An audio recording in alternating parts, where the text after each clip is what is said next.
At eto na nga, ay sa halagang 50 dirhams nga matitikman nyo na pala ang masarap nilang puto bumbong. At syempre hindi rin pala mawala ang kanilang masarap at special na bibingka. Ay nag-range lang pala to ng 5 dirhams kada isang piraso. Ay talaga namang bubusugin ka talaga sa sarap ng kanilang mga ino-offer na pagkain dito.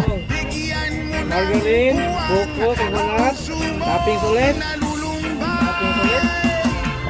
Sira ng cheese. Ang pinili ni Sir ay Ruby. Ayun.